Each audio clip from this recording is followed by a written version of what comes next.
Mateus capítulo 7, versículo 15 ao 23.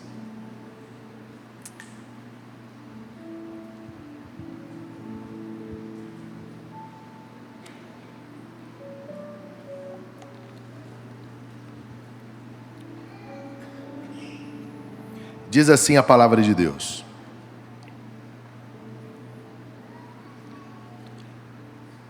Acautelai-vos dos falsos profetas, que se vos apresentam disfarçados em ovelhas, mas por dentro são lobos roubadores. Pelos seus frutos os conhecereis. Colhem-se porventura uvas dos espinheiros ou figos dos abrolhos? Assim, toda árvore boa produz bons frutos, porém a árvore má produz frutos maus. Não pode a árvore boa produzir frutos maus, nem a árvore má produzir bons frutos. Toda árvore que não produz bom fruto é cortada e lançada ao fogo. Assim, pois, pelos seus frutos os conhecereis. Nem todo o que me diz Senhor, Senhor, entrará no reino dos céus, mas aquele que faz a vontade do meu Pai que está nos céus. Muitos naquele dia hão de dizer-me: Senhor, porventura não temos nós profetizado em teu nome? E em teu nome não expelimos demônios? E em teu nome nós não falamos em outras línguas? E eu vos direi abertamente: nunca vos conheci, vós que praticais a iniquidade. Agora eu quero ler com você João capítulo 15, versículo 16 e 17. João capítulo 15, versículo 16 e 17 diz assim: Não fostes vós que escolhestes a mim, pelo contrário, eu vos escolhi a vós e vos designei, para que vades e deis fruto, e que o vosso fruto permaneça, a fim de que tudo quanto pedires ao Pai em meu nome, Ele vos conceda. E isso vos mando, que vos ameis uns aos outros. Amém? Feche os seus olhos. Senhor, obrigado pela palavra que o Senhor nos dá hoje. Obrigado pela oportunidade que nós temos de cercar a tua mesa bendita. Obrigado pela oportunidade que nós temos de, como família da fé, desfrutar da sua presença gloriosa. E que o Senhor possa falar aos nossos corações de uma maneira clara, de uma maneira facilitada pelo teu Espírito, e que essa palavra possa produzir vida na nossa vida. Assim nós oramos e te agradecemos em nome de Jesus. Se você concorda, diga amém. Queridos, olha para cá e me dê sua atenção, por favor. Uma das coisas que ao longo do tempo eu tenho percebido como pastor é que é muito difícil para que as pessoas possam avançar na sua jornada de fé sem que elas compreendam alguns termos, algumas palavras que são básicas para a fé cristã. A gente costuma simplesmente jogar as palavras nas pessoas, pressupondo que as pessoas entendem aquilo que a gente está falando.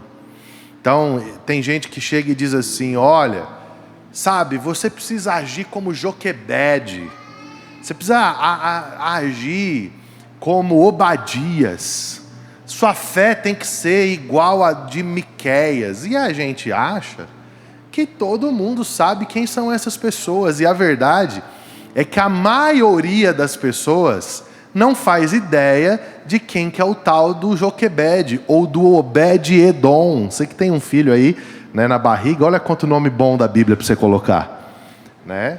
Se colocar Joquebede, Obed-Edom, fica quase uma língua estranha. Então a gente vai agindo como se todo mundo tivesse dentro da nossa bolha, todo mundo tivesse crescido na fé cristã, ou dentro de uma escola bíblica dominical. E essa não é uma verdade. Isso, nós estamos falhando na nossa comunicação. E não obstante a isso, até mesmo para quem já é iniciado na fé, tem terminologias que são obscuras ainda. Um exemplo, você chega para a pessoa e fala assim, ó, você precisa ser salvo. A maioria das pessoas, elas vão ter uma compreensão totalmente subjetiva do que é salvação e não uma compreensão bíblica. O que é salvação? Ah, eu preciso ser salvo do capeta. É a primeira ideia que vem na cabeça da pessoa. Eu preciso ser salvo do diabo. E a verdade é que a salvação não tem a ver com te salvar do diabo. A salvação tem a ver com te salvar da condenação do pecado e de te tirar debaixo da ira de Deus. Agora, se a gente não explica o que é salvação, a maioria das pessoas vai continuar achando que elas estão sendo salvas do diabo. E vão dar mais poder para o diabo do que o diabo tem. Faz sentido o que eu estou falando para você? A gente chega e fala assim, ó, você precisa frequentar a igreja, você precisa fazer parte de uma igreja. E a pessoa acredita que igreja é o telão, é o teclado, são as cadeiras, é o domingo. Ela não entende que igreja é o corpo vivo de Cristo e que igreja não é simplesmente a reunião do culto, mas é a comunhão dos santos, daqueles que ressuscitaram com Jesus Cristo. Então vocês percebem que a gente não basta soltar a palavra, a gente tem que explicar as coisas? E uma palavra que é muito solta atualmente e que é a palavra que eu creio que nós precisamos traduzi-la hoje, é a palavra propósito. Fala assim comigo, propósito. Uma vez eu tive uma vontade, cara, de pegar esse propósito, dar uma surra nele, porque eu procurava e não achava, e todo mundo dizia, você tem que encontrar o teu propósito. A tua vida vai mudar quando você achar o seu propósito. E eu falava, cara, o que é esse tal do propósito? Não é assim? Não é essa a mensagem dos nossos dias? Encontre o seu propósito. Então eu quero declarar, hoje todo mundo vai sair daqui encontrando o seu propósito. Amém? Hoje é o dia de você encontrar o seu propósito. Só que, quando a gente fala propósito, imediatamente na nossa cabeça, vem a seguinte ideia. Eu encontro o meu propósito, e eu vou descobrir aquilo que eu tenho que fazer. É ou não é? Então, o dia que eu descobrir o meu propósito, eu vou descobrir imediatamente o que eu tenho que fazer segunda-feira. Agora eu já entendi, o meu propósito é ser médico. O meu propósito é ser advogado.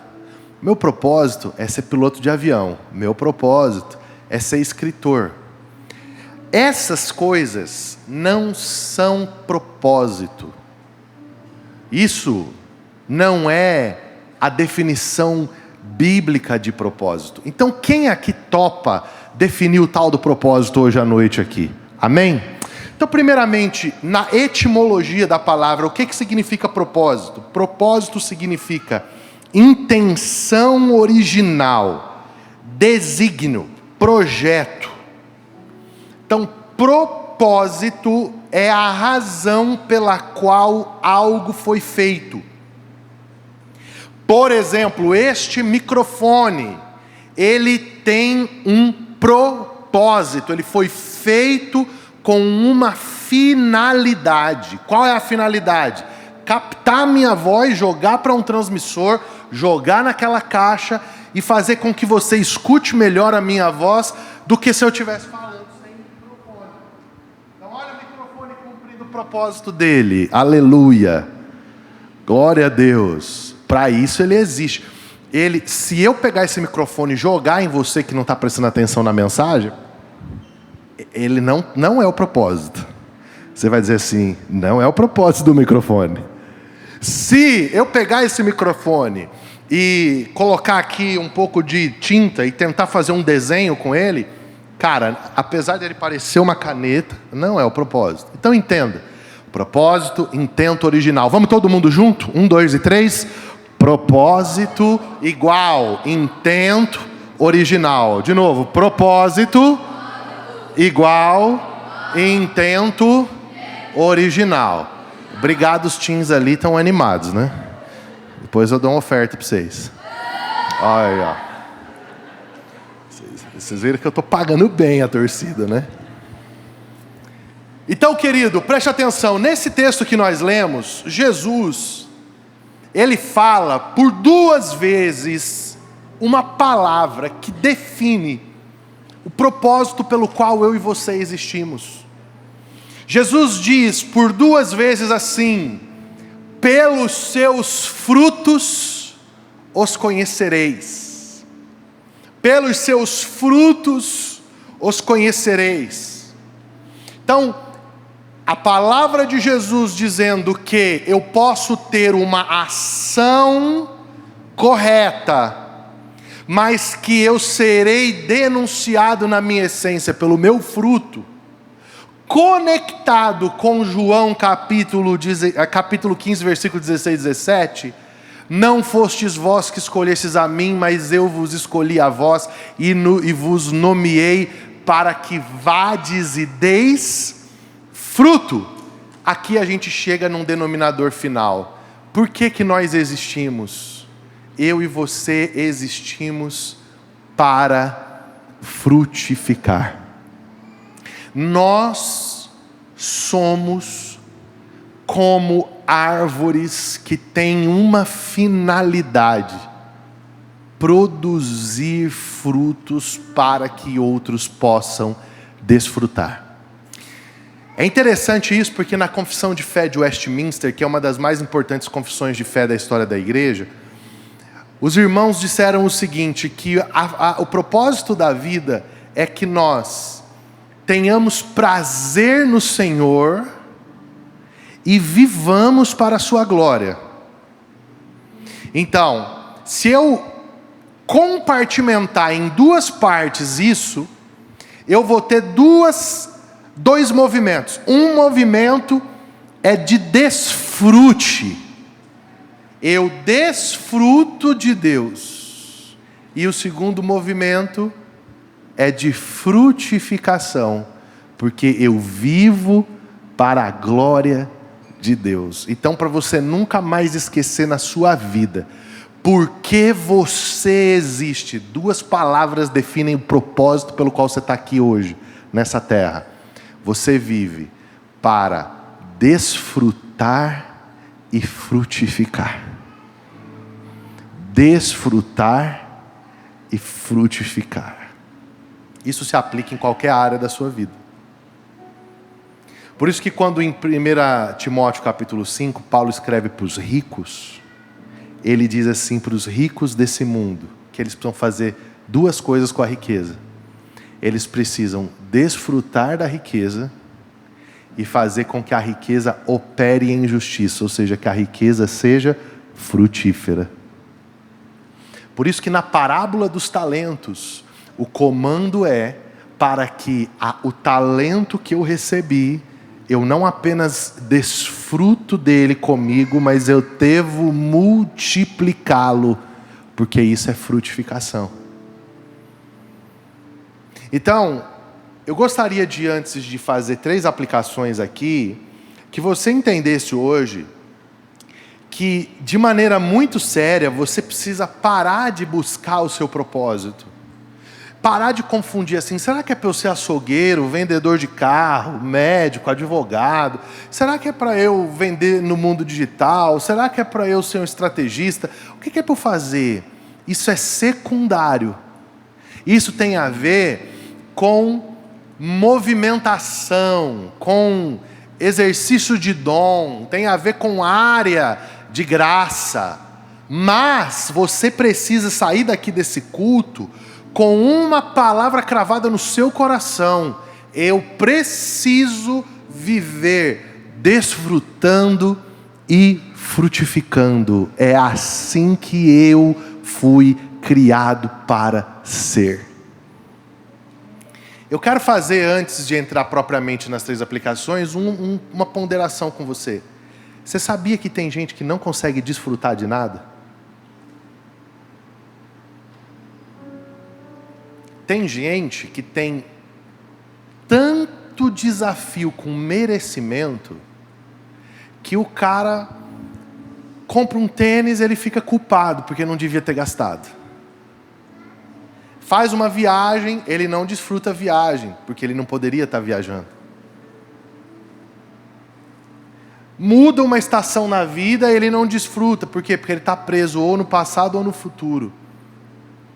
Grave uma coisa no seu coração: quando você não desfruta, você está sabotando o seu propósito. E quando você não frutifica, você está comprometendo o meu desfrute. E você vai entender no que eu vou explicar para você agora. Então a primeira coisa que eu quero deixar aqui para você é que o propósito de Deus para a sua vida, ele está ligado à frutificação e não à realização. A gente vive num tempo de resultados. Então, a gente se ilude com o que a gente enxerga. Mas a verdade é que eu posso realizar sem frutificar. Porque realização tem a ver com o que eu faço. Frutificação tem a ver com o que é essência dentro de mim e que é experimentado através de um transbordar na vida de outro. Eu posso realizar a obra de Deus e frutificar o caráter de Adão e não o caráter de Cristo. Uma obra carnal e não um fruto do Espírito. É o que esses falsos profetas de Mateus 7 estão fazendo. Eles estão curando, eles estão falando em outras línguas, eles estão operando milagres, só que na hora de averiguar o fruto deles, eles não têm a essência de Jesus dentro deles. Sabe qual que é a maior tragédia dos nossos dias? Ela está sendo feita por bons realizadores da religião e péssimos frutificadores do Espírito. Você se empolga com o que você vê aqui. Quando você vai para o bastidor, sua fé naufraga. Porque não tem domínio próprio, não tem temperança. Entende? Não tem paciência, não tem justiça, não tem paz, não tem alegria. E aí você entra em choque. Cara, como assim? Prega tão bem, canta tão bem, ensina tão bem, faz tanta coisa, e quando chega no bastidor da vida, você não encontra nada daquilo. O que é isso? Isso é o falso profeta em pleno exercício da sua realização religiosa, mas no fracasso do seu fruto, porque o seu fruto não tem a ver com Jesus. Para que você entenda algo, é muito importante que você entenda que a frutificação, ela não tem como ser maquiada, não tem como ter fruto fake. Imagina, você passa num pé de macieira, aí você vai lá, e quando você olha lá, tem uma maçã, só que está colada um rabinho, outro rabinho, pintado de spray de amarelo. Ela parece uma banana. Ela vai te enganar? Não tem como. Cara, isso aqui pode se forçar ao máximo para ser uma banana, mas isso aqui é uma maçã. Por quê? Porque a frutificação, ela tem a ver com a essência da árvore. Então deixa eu te explicar uma coisa.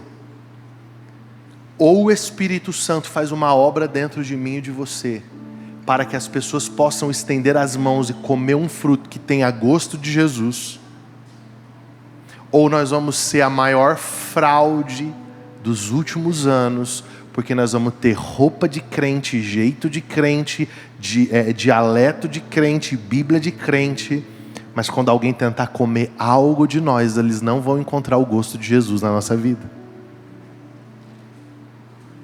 É por isso que na Santa Ceia, Jesus diz assim, coma da minha carne, beba do meu sangue.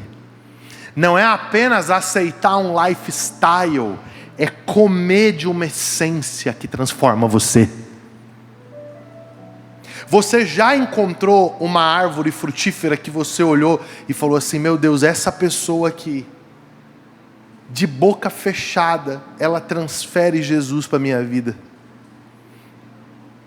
As atitudes dela mostram Jesus para mim. Esse é o propósito que o Senhor tem para você. As pessoas chegam às vezes para mim e começam a falar assim: pastor, como é que eu faço para ganhar minha mãe para Cristo? Como é que eu faço para ganhar meu pai para Cristo? Como é que eu faço para ganhar meu vizinho, meu patrão? Eu não sei, eu preciso fazer alguma coisa. Eu digo assim: você não precisa fazer nada. Você só precisa que eles possam comer um genuíno fruto de você. O dia que eles comerem um genuíno fruto de você, começou o processo de salvação na vida deles. O dia que eles comerem uma essência sua, que tem gosto de Jesus Cristo, a crise começa a se estabelecer no coração deles. Cara, como assim? Na hora de bater ele ama. Como assim? Na hora de xingar ela dá fruto de paciência. Como assim? Na hora de esculhambar ele abraça e exerce misericórdia. Como assim? Sim, porque o Espírito Santo está dentro de você e o fruto da árvore é de acordo com a espécie. Então, o que acontece? Essa lógica do propósito, ela é a seguinte: eu desfruto comendo o fruto que você produz, e eu frutifico para que você possa desfrutar do meu fruto. Faz sentido isso para você? Então é por isso que tem áreas que Jesus está aperfeiçoando na sua vida, que eu estou desfrutando. Tem coisas que o Senhor leva você a viver, e que não beneficia só você, beneficia a mim também. Por quê? Porque eu estou comendo do seu fruto. Eu estou bebendo. Tem pessoas hoje, por exemplo, que me inspiram em domínio próprio. Eu falo, uau! Nesse último ano eu emagreci 22 quilos. Fruto de quem? Do fruto que eu vi na vida do pastor Luciano Subirá. Eu falei, se ele consegue, eu também consigo. Ele me inspirou. Agora eu vou para mais 22. E depois para mais 10. E sabe, eu estou me inspirando no fruto de alguém que disse: eu não estou comendo para a glória de Deus. Eu não estou sendo mordomo do meu corpo para a glória de Deus. E eu fui inspirado por esse fruto. Comi, vi que era de Deus e isso está mudando a minha vida. Você consegue compreender isso? Então preste atenção que eu quero te fazer uma pergunta. Se hoje alguém trombar em você, o que vai cair de dentro da tua essência? Vai cair mais de um homem carnal, violento, mais de uma mulher caída, violenta, ou vai cair o caráter de Jesus de dentro de ti? Essa é a pergunta que precisa nortear todos os seus devocionais pela manhã. Escuta, olha para esse pastor aqui.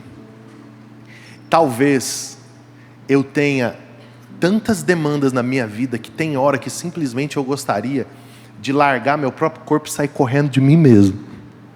Sabe? Fica aqui, resolve que eu vou correr um pouco lá. De tanta coisa. Tanto problema. Tantas situações, tantas coisas insolúveis, tantos pedidos de oração, tantos aconselhamentos. Um dia um irmão chegou para mim e falou assim: cara, eu tinha certeza que você só trabalhava na hora que você pregava. Eu falei, jura? Cara, de segunda a segunda. Mas deixa eu te dizer uma coisa. Eu me pego nos meus devocionais fazendo algo. Eu ajoelho com toda a certeza de que eu vou falar de todos esses problemas com Jesus. Aí eu dou conta de falar 3 minutos dos problemas. Aí eu começo a falar para Jesus assim: Senhor, me ajuda que o seu caráter seja forjado dentro de mim. Senhor, me ajuda pelo teu Espírito Santo, que eu possa dar os frutos da sua habitação dentro de mim.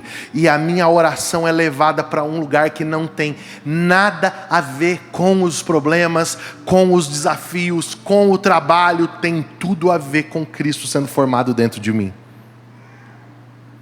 Eu te pergunto nessa noite, quanto tempo você tem gastado trabalhando as raízes da sua árvore espiritual? Porque dependendo do tipo de fruto que você está dando, ninguém perto de você vai querer Jesus Cristo. Amém? Você está feliz ainda? Eu sei que essa é uma palavra de reflexão. Sabe, eu vou um pouco além com você. Você me permite apertar um pouquinho? O Senhor tem falado comigo sobre doçura. Fala assim comigo, doçura. Cara, por favor, minha amiga, meu irmão, peça a Jesus para adoçar o seu temperamento, o seu humor. O mundo não suporta mais gente chata e grossa. A gente não dá mais conta disso, pessoal. Você chega para a pessoa e fala assim: oi, tudo bem? Aí o cara fala assim: o que aconteceu? Esse cara, calma. Dá bom dia primeiro. Você é o quê? Você é uma pessoa ou um pitbull? Sabe? Cara, eu vejo no trânsito como que ninguém mais suporta gente chata. Cara, você está aqui no volante, tum. Acabou de abrir o verde. Já tem um enviado lá do quinto dos infernos atrás de você. Pá. Cara, pra quê? Me fala. Tem outro semáforo ali, meu irmão. Tu vai parar de novo. Tu não está numa highway, tu não está numa autobahn, que você está dirigindo a 120 por hora. Você está em Foz do Iguaçu, já tem um outro semáforo. Você está com pressa do quê? Você tem muita vontade de parar no próximo semáforo, é isso? Essa é a sua pressa? Você não entendeu que quando você arranca com o carro na saída, gasta mais gasolina? Tem que sair devagar, irmão, para economizar. A gasolina está cara. Mas já tem um cara atrás de você. Cara, é gente chata na vida, cara. Eu sempre fico pensando, o que tinha em Jesus que as prostitutas queriam estar perto dele, os pecadores queriam estar perto dele, os publicanos queriam estar perto dele. O que tinha nele? Cara, tinha um grau de doçura que todo mundo queria chegar perto. Porque Jesus está na mesa dos pecadores, é óbvio, Ele é o Salvador. Mas os pecadores quererem estar na mesa com Jesus, não é óbvio, é porque Ele deveria ser muito doce. Então a gente perdeu isso daí, é um fruto do Espírito, alegria. Sabe o que é alegria, cara? Eu dou maior valor quando eu encontro gente alegre. E vou falar para você, eu aprendi a ser alegre com o Espírito Santo. Pode ver, eu chego aqui na frente da igreja, eu já chego brincando com todo mundo. Tem dias que eu venho e eu digo: Senhor, por que o Senhor não me levou de madrugada hoje? Senhor, Senhor, por que Jesus não voltou hoje? Eu estou nas bodas do Cordeiro, porque a luta está grande, a batalha está travada.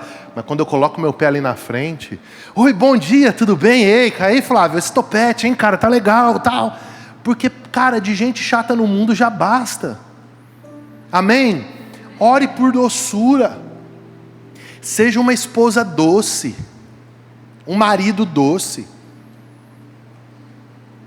Cara, às vezes você está carrancudo, brabo, ninguém sabe nem porquê, de onde veio a ira, que espírito te possuiu. Conta. Seja doce. Eu tenho orado por doçura. Eu tenho orado para Deus pôr amor nas minhas palavras. Vocês perceberam que eu até pedi licença para falar um pouco mais forte? Olha que progresso. Sabe, a gente precisa disso, amém? Porque senão o mundo não vai querer a gente, cara. Não é ser conivente com o pecado, mas até para confrontar o pecado tem jeito.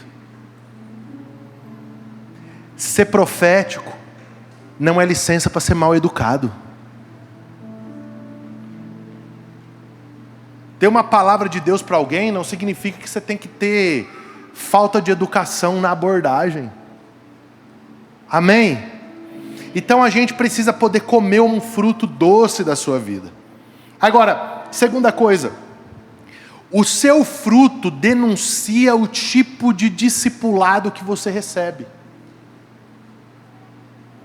Sabe o que está acontecendo atualmente? Tem dois problemas que estão se estabelecendo no meio da igreja. O primeiro problema são os pastores, líderes espirituais, abusadores, manipuladores, que usurpam as pessoas. Isso é um problema real. A gente precisa resistir a isso pelo espírito da profecia, pela palavra de Deus e pela consciência cristã. Isso é sério e o Espírito Santo está tratando isso nos nossos dias. É só você dar um Google, você vai ver a quantidade de escândalos que vem acontecendo no mundo. Por quê? Porque o Senhor está purificando a sua eira. Agora, existe um outro problema. Qual que é o outro problema? É que como reação a isso, criou-se uma geração de pessoas impastoreáveis. Gente que ninguém consegue cuidar.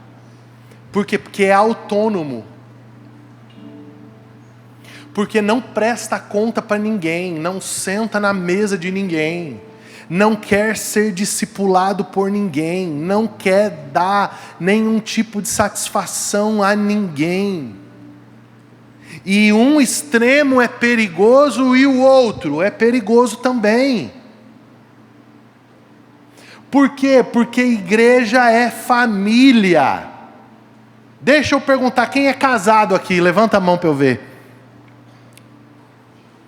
Então, presta atenção no que eu vou te falar. Se você levantar cedo, sair, sem dizer onde foi, ficar o dia inteiro fora, chegar de noite, o que te espera em casa, amado irmão? Me conta. Tem uma música da Eixla. Um terremoto vai acontecer aqui. É possível fazer isso? Deixa eu contar uma para vocês aqui, para vocês rirem.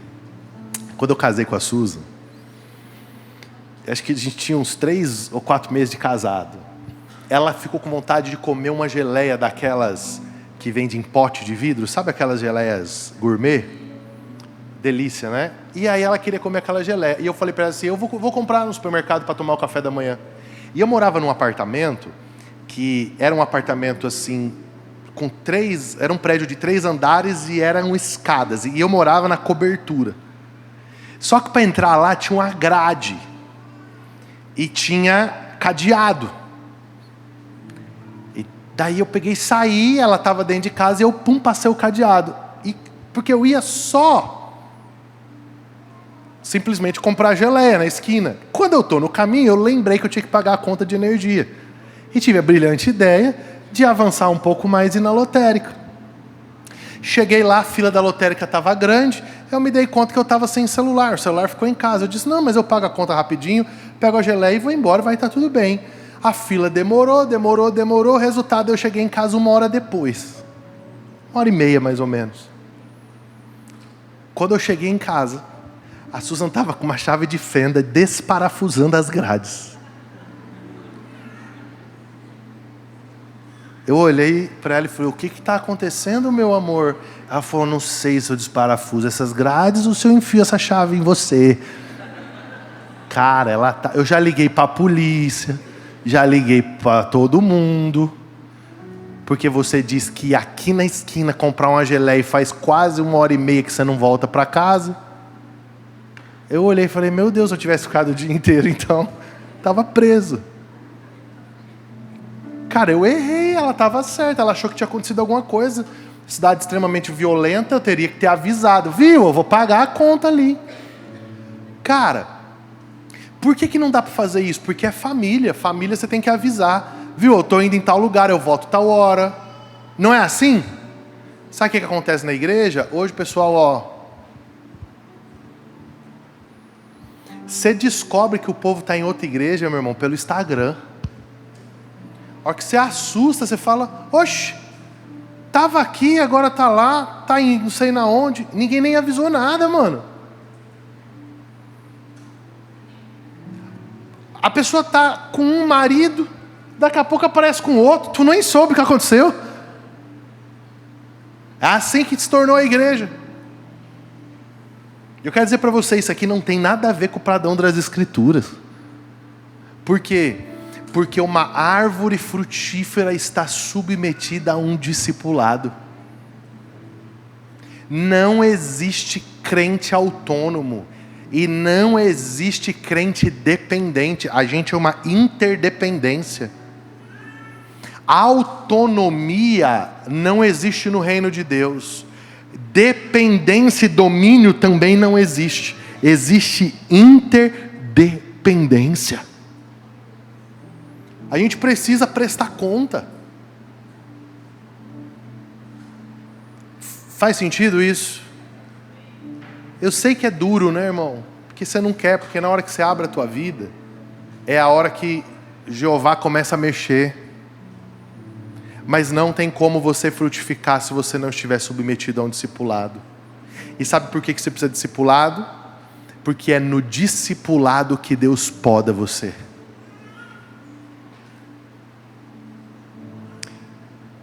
Escuta o que eu vou te dizer. Existe um grande problema de confusão entre o que é socorro pastoral e discipulado. Sabe o que a maioria das pessoas faz hoje? Elas andam sozinhas. Aí quando dá tudo errado, elas procuram socorro pastoral. Só que quando a gente chega na situação, irmão, já tem que entubar, desfibrilar o coração, porque não tem, está morrendo. Então o pessoal chama os pastores para tratar casamento, quando? Quando o cara está com a mala na porta de casa, entendeu? O casamento já acabou. Aí liga para os pastores, aí fala: pastor, meu casamento está em crise. Não, filho, teu casamento acabou, você não entendeu? A crise foi antes. Agora seu casamento não precisa de intervenção, ele precisa de ressurreição. Ele vai ter que acontecer um milagre, porque você andou tão sozinho, sozinha, autônoma, que na hora que você podia ter discipulado, que você podia ter aprendido, que você podia ter sido treinado, que você poderia ter visto as suas áreas cegas, que você poderia ter se submetido a uma mesa poderosa de cura, você não quis. Agora, filho, é só se Jesus chegar em Betânia para ressuscitar o Lázaro. Não, a minha vida financeira está em crise. Não, você já quebrou. Por quê? Porque no discipulado a gente poderia ter ensinado você a gerir suas finanças, a ter uma planilha, a administrar os seus recursos, mas você não quis, você quis ser sozinho, Superman evangélico. Entendeu? E aí o que acontece? Tu naufraga. Por quê? Porque você é orgulhoso, você é orgulhosa. Poxa, eu vim domingo à noite para ouvir isso, veio. Aleluia. Você precisa de ajuda. E deixa eu te dizer uma coisa, que é uma boa notícia. Sabe por que você precisa de ajuda? Porque Jesus, que era o Pai da eternidade, Ele se submeteu à paternidade de alguém. Você acha que Jesus precisava de José para alguma coisa? Mas Ele se submeteu a ficar na casa de José para me ensinar e ensinar você que na vida cristã não existe autonomia, existe discipulado e jornada.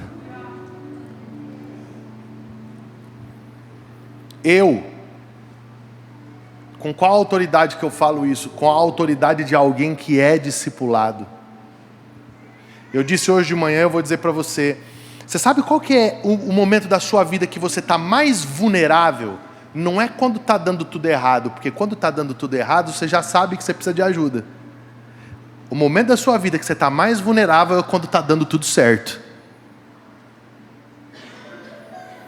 Mês de julho, eu fiquei 30 dias fora aqui da igreja, e dos 30 dias eu fiquei 5 dias com o meu pastor.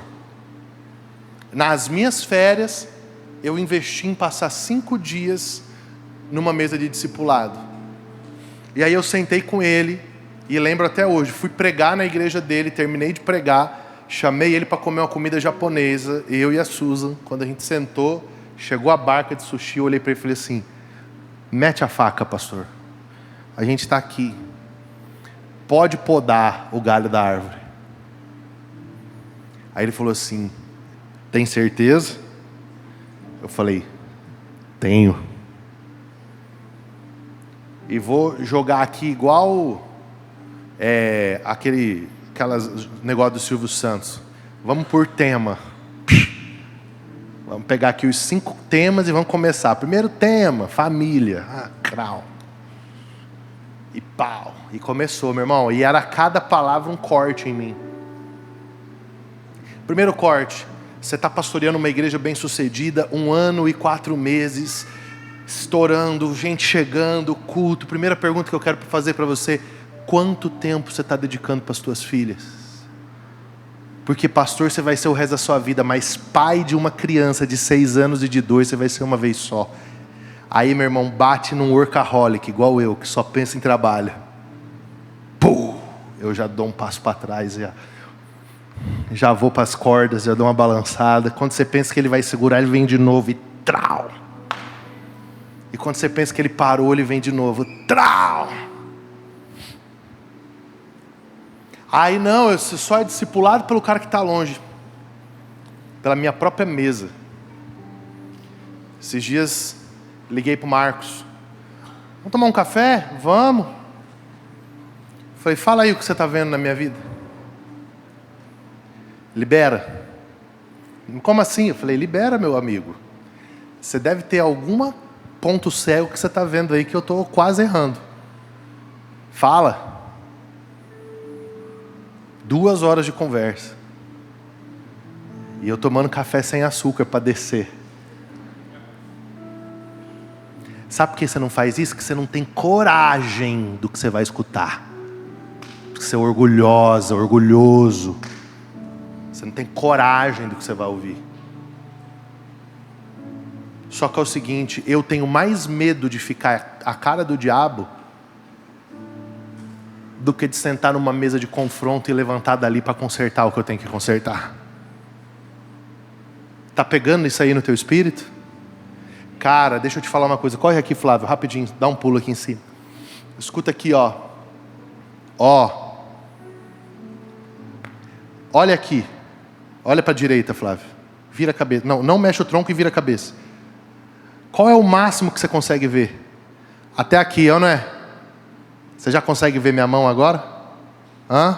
Vira para a esquerda agora. O máximo que você consegue ver. Vamos fazer de um jeito que todo mundo veja. Vira para a direita. Você está vendo a minha mão agora?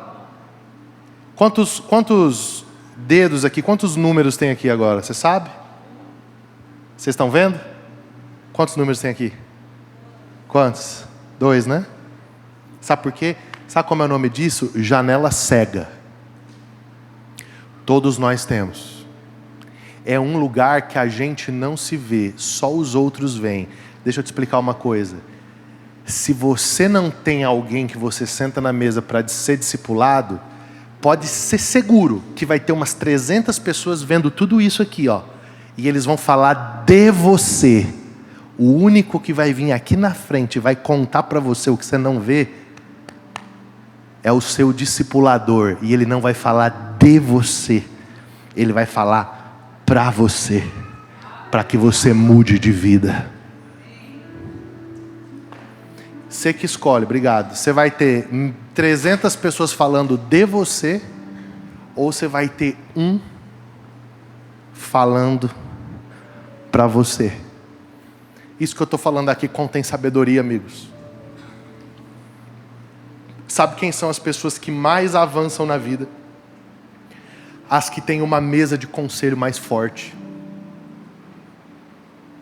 Por quê? Porque você não está vulnerável quando está dando tudo errado. Aí você já sabe que você precisa de ajuda. Você está vulnerável quando está dando tudo certo. Amém? Então, se você não consegue ter um discipulado suficiente, você não vai ter frutos eficientes. Se você não for alguém que se submete, por isso que a gente tem mesas aqui. Você acha que esse negócio de mesa é firula?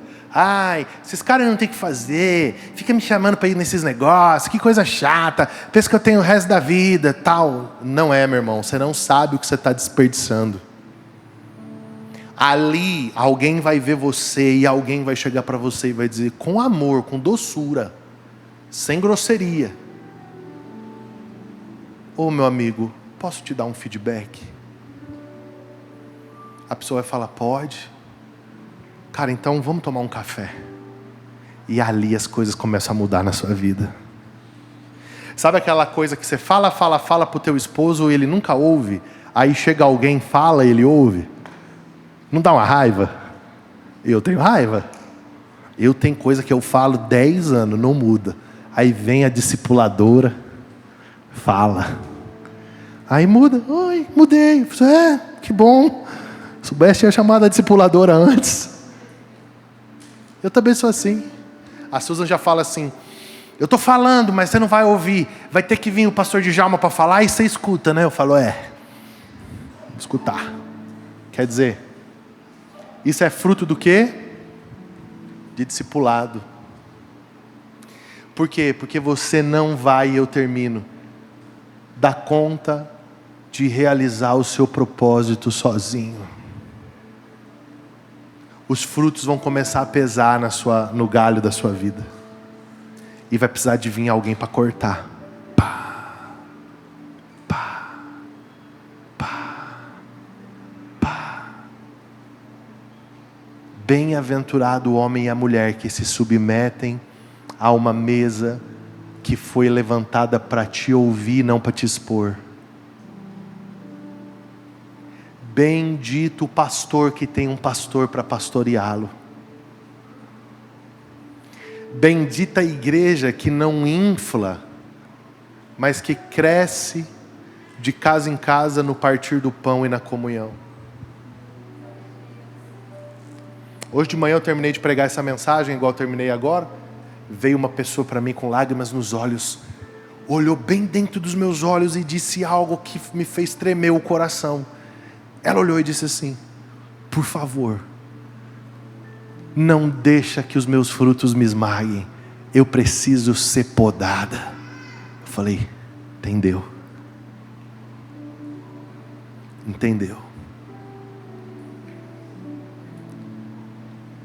Que no mês de novembro que está começando, que é o mês mais bonito do ano, eu acho novembro o melhor mês, que foi o mês que eu nasci, você entre e diga assim, eu não vou mais andar sozinho. Eu não vou mais andar frequentando uma igreja, indo ali no domingo, assistindo uma boa palestra. Se conecte com o corpo.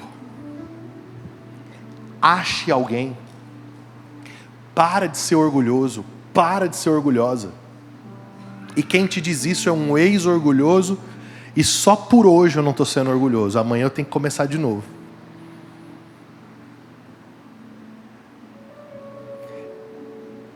Eu terminei o culto da quarta-feira aqui, eu fui para casa, e aí eu vi uma foto, a igreja cheia. Hoje, a igreja cheia de manhã, cheia à noite, e tem um monte de gente que não veio porque não deu conta que desceu da montanha, cansado. Escuta o que eu vou falar, o Espírito Santo falou assim comigo. Se você achar bonita essa frutificação, eu não te dou a que já está pronta. Falei, mas Senhor, já está lindo. Ele falou, você não viu ainda o que vai ser. Prepare o teu coração, porque vem tanto fruto, que se você não estiver em um lugar de pleno discipulado, os galhos da árvore vão envergar. Eu ajoelhei e falei, então tá bom, Senhor. Aleluia. Guarda o meu coração. Me mantém nas mesas corretas. Me mantém nas mesas dos meus amigos que não me amam por causa dos meus frutos. me amam porque sabem que o meu coração está pronto para ser podado. Quem aqui quer viver uma frutificação extraordinária na sua vida? Levanta a mão para eu ver. Então, por favor, sente na mesa certa. Fique em pé comigo, eu quero orar com você. Antes da gente orar, o pessoal da ceia pode chegar. Eu disse hoje de manhã, eu vou dizer agora à noite, eu vou perder um galardão para te inspirar. Esse fruto, ele precisa alcançar alguém. Escuta isso. Então, semana após semana eu estou aqui pregando, estava aqui ontem pregando para os jovens, dando aula, ensinando, viajando, escrevendo livro. Cara, semana após semana eu estou aqui. Mas, sexta-feira de manhã aconteceu algo extraordinário. Eu acordei cedo, eu tinha que vir fazer uma gravação aqui. E aí a Susan falou assim: amor, tem algumas coisas que estão faltando, você pode antes de sair lá no açaí? Aí eu falei, posso? E aí fui bem cedo, chinelão, bermudona, aquela hora que todo mundo vai comprar o café da manhã. Aí peguei as coisas e parei na fila do caixa rápido. Na minha frente tinha um senhor, 52 anos mais ou menos, vestido para o trabalho. Sabe quando o cara foi para o supermercado, comprar o café da manhã da família e já vai sair para trabalhar. E ele estava na minha frente, só tinha uma pessoa trabalhando no caixa rápido. E aí ele comentou comigo e falou assim, no dia que a gente está com pressa, né? Só tem uma. E ela não está no dia bom, que a mulher estava toda enrolada lá. Eu falei, é verdade. Aí ele foi. Quando ele chegou, e a compra dele era 2 litros de leite, uma manteiga e um saco de pão. Típico tio que foi comprar comida para os filhos, né? O cara paizão foi lá comprar e tal. E aí quando ele chegou para passar o cartão, ele passou o cartão para pagar, 14 e pouco a compra dele. Aí ele passou o cartão, quando ele passou o cartão, deu não autorizado. Aí ele se constrangeu na fila. Aí ele falou, não, mas eu mandei o dinheiro tal, aí passa de novo. Aí passou de novo e a caixa, não autorizado, senhor. E aí ele falou, então passa esse cartão aqui. Aí passou o outro. Aí ela, não autorizado, senhor. E a fila formando lá atrás. Aí eu cheguei bem perto dele e falei assim para ele, amigão, pode ir, deixa que eu pago. Eu vou passar as minhas compras, eu passo para você. Cara, ele virou para mim, o olho dele encheu de lágrima, cara. Sabe quando o olho fica marejado? Aí ele disse assim para mim, como é teu nome? Eu falei, Tiago. Aí ele falou assim, Tiago, cara, eu mandei um Pix para minha conta, para poder pagar, eu acho que tinha alguma taxa atrasada. Eu falei, fica tranquilo que eu conheço esses demônios do banco. Se for passar um monte de coisa, eu pago para você.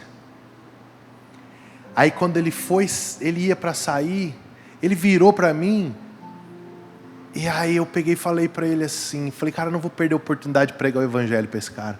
Aí eu bati nele e falei assim, viu, deixa eu te falar uma coisa, é Jesus que está pagando para você, tá?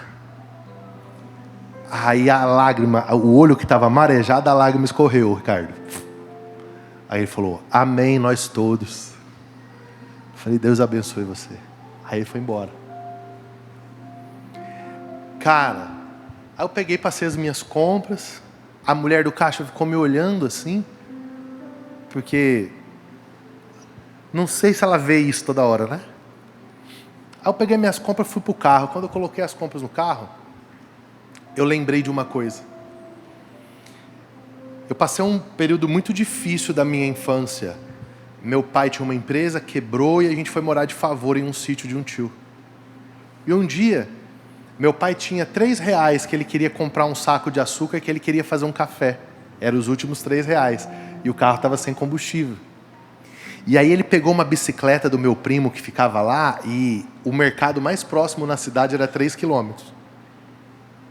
E aí ele foi de bicicleta para comprar o açúcar para fazer o café. E aí quando ele chegou lá, que ele travou a bicicleta na guia para entrar na mercearia para pegar o saquinho de açúcar, veio um distraído, engatou ré e esmagou a bicicleta, o aro da bicicleta, subiu. E ele falou, meu Deus, agora eu já vim aqui só com R$3, agora a bicicleta está amassada. Pegou o açúcar e foi embora. Quando ele vai chegando na porteira do sítio, ele olha para a estrada e ele vê um rastro branco assim na estrada de terra. O saco de açúcar enroscou no cabo de freio, rasgou e veio derrubando o saco de açúcar, cara. 6 quilômetros, uma bicicleta com o aro torto e o saco de açúcar indo embora.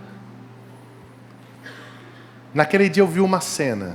Ele ajoelhou no colo da minha mãe, começou a chorar e disse assim, eu fracassei. Eu não consigo nem comprar um saco de açúcar. A minha mãe e eu estava na fresta, eles vão saber se assistir aqui. Eu estava na fresta da porta do quarto, vendo a cena, eles não me viram. E ele chorava. E a minha mãe dizia assim, não, você não fracassou não, porque Jesus está sendo plantado na nossa casa, os nossos filhos estão aqui, nós vamos vencer. E nessa hora eu sentei e pensei comigo assim, que bom ser o cara do lado de cada cena que pode pagar os 14 e pouco. Que bom dar um tipo de fruto totalmente fora do que eu faço todo dia. Quando eu vi aquilo ali, irmão, eu sei o que é a dor, cara, de olhar para uma despensa vazia. Eu conheço isso. Hoje eu tenho muito mais do que eu poderia imaginar. Então, qual é a minha missão? A minha missão é que alguém possa desfrutar daquilo que existe dentro de mim. Seja dos meus dons, seja do meu talento, seja da inteligência, do conhecimento, seja do dinheiro. Amém? Às vezes é nada, é R$15. De verdade, irmão, hoje para mim R$15 não muda nada na minha vida. Mas na vida daquele cara, eu tenho certeza que ele nunca mais vai esquecer o dia que Jesus pagou o café da manhã dele. Faça isso na sua semana.